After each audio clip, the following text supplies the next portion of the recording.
வணக்கம். வரதட்சணை இந்த வார்த்தையை கேட்டாலே நம்மில் பலருக்கு ஒரு விதமான கோபமும் வேதனையும் வரும் இல்லையா? ஆனா கொடுமை தாங்காம ஒரு பெண் புகார் கொடுக்க போனா அவங்களே குற்றவாளி ஆக்கப்படுவாங்களோன்னு ஒரு பயம் ரொம்ப நாளா இருந்துச்சு. ஆனா இப்போ உச்ச நீதிமன்றம் ஒரு மிக முக்கியமான தீர்ப்பு கொடுத்திருக்கு. அதாவது வரதட்சணை பத்தி புகார் கொடுக்கறவங்கள அதை கொடுத்ததுக்காக விசாரிக்க முடியாது. இது எவ்ளோ பெரிய விஷயம் தெரியுமா? வாங்க, இந்த தீர்ப்பு எப்படி லட்சக்கணக்கான பெண்களுக்கு ஒரு சட்ட கவசமா மாறியிருக்குன்னு விரிவா பார்க்கலாம். பாத்தீங்களா? உச்சநீதிமன்றம் சொன்ன இந்த ஒரு வரி இது வெறும் வார்த்தைகள் கிடையாது. பல வருஷமா வரதட்சணை கொடுமையால பாதிக்கப்பட்ட பெண்களுக்கு கிடைச்ச ஒரு மிகப்பெரிய நம்பிக்கை இது. ஏன்னா இதுக்கு முன்னாடி வரைக்கும் நிலைமை ரொம்பவே சிக்கலா இருந்துச்சு. நியாயம் கேட்க போனா நாமளே குற்றவாளி ஆகிடுவோமோங்கிற ஒரு பயம். அந்த பயத்தை தான் இந்த தீர்ப்பு உடைச்செறிஞ்சிருக்கு. அது எப்படின்னு இன்னும் கொஞ்சம் ஆழமா பாப்போம். சரி, முதல்ல இதை ஏன் ஒரு வரலாற்று சிறப்புமிக்க தீர்ப்புன்னு சொல்றோன்னு பார்க்கலாம். பாதிக்கப்பட்டவங்க சந்திச்ச ஒரு பெரிய சட்ட சிக்கல இது எப்படி சரி செஞ்சது? இந்த வழக்கின் பின்னணி என்னன்னா, ஒரு மனைவி தன் கணவர் மேல வரதட்சணை கொடுமைன்னு புகார் தராங்க. உடனே கணவர் தரப்பு என்ன சொல்லுது தெரியுமா? அப்போ வரதட்சணை கொடுத்ததும் தப்பு தானே, அவங்க மேலயும் கேஸ் போடுங்கன்னு ஒரு எதிர்வாதத்தை வைக்கிறாங்க. இது எவ்ளோ பெரிய அநியாயம் பாருங்க. ஆனா உச்சநீதிமன்றம் இந்த வாதத்தை ஏத்துக்கல. ரொம்ப தெளிவா சொல்லிட்டாங்க, புகார் கொடுக்கறவங்க குற்றவாளி இல்ல, அவங்க அந்த சமூக அழுத்தத்தால பாதிக்கப்பட்டவங்க. அதனால அவங்கள பாதுகாக்கிறது தான் சட்டத்தோட முதல் வேலைன்னு அடிச்சு சொல்லியிருக்காங்க. அடுத்ததா நம்ம பார்க்க போறது பாதிக்கப்பட்ட ஒரு பெண்ணோட நிலைமை. ஏன் இது ஒரு இருமுனை கத்தி மாதிரி இல்லன்னா ஒரு இருதலை கொள்ளியெறும்பு மாதிரி ஒரு கஷ்டமான சூழலா இருந்துச்சுன்னு பார்க்கலாம். இங்க பாருங்க, ஒரு பக்கம் கணவரோட வாதம், இன்னொரு பக்கம் அந்த பெண்ணோட பயம். கணவர் சைடு என்ன சொல்றாங்க? அவளே வரதட்சணை கொடுத்தேன்னு ஒத்துக்கிட்டா கொடுத்ததும் தப்புதானே, அவளே அரெஸ்ட் பண்ணுங்கன்னு சட்டத்தையே தங்களுக்கு சாதகமா திருப்புறாங்க. இப்போ அந்த பெண்ணோட மனநிலையில இருந்து யோசிங்க.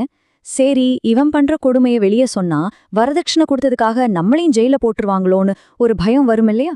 இந்த ஒரு பயம் எத்தனையோ பெண்களை பேச விடாம பண்ணிடுச்சு, கொடுமைகளை சகிச்சுக்க வச்சது. நீங்களே சொல்லுங்க, ஒரு அநியாயத்தை தட்டி கேட்கறதே தப்புன்னு சொன்னா அப்புறம் எப்படி நீதி கிடைக்கும்? இந்த சட்டத்தில் இருந்த குழப்பம் சும்மா ஒரு சின்ன ஓட்டா இல்ல, இது வரதட்சணை கேட்கிற குற்றவாளிகளுக்கு கிடைச்ச ஒரு கவசம் மாதிரி இருந்துச்சு.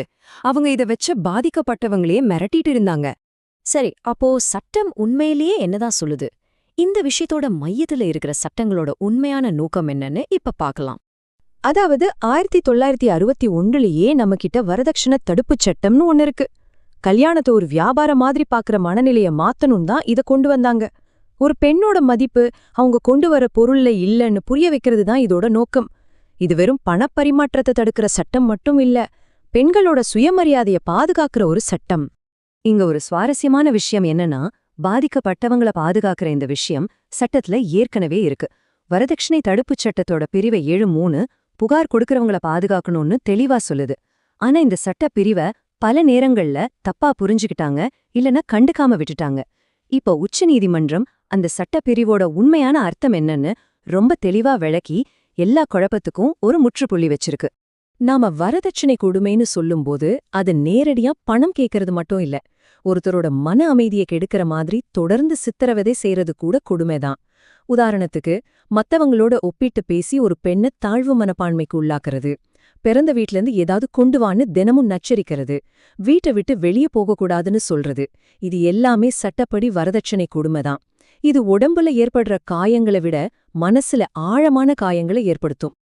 அடுத்ததா நம்ம பார்க்க போறது இந்த வரதட்சணையோட கோரமான முகம்.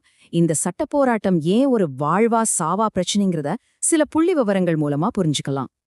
இந்த நம்பரை பாருங்க, 2138.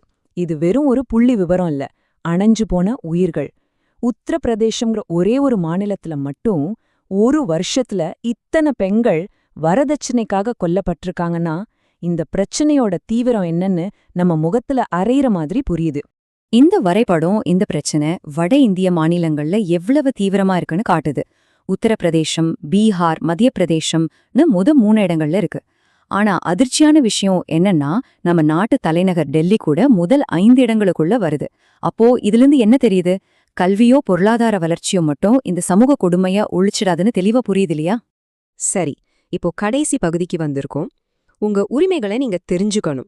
ஏன்னா சட்ட அறிவே ஒரு சக்தி வாய்ந்த ஆயுதம். உங்களுக்கு என்னென்ன சட்ட பாதுகாப்புகள் இருக்குன்னு பார்க்கலாம்.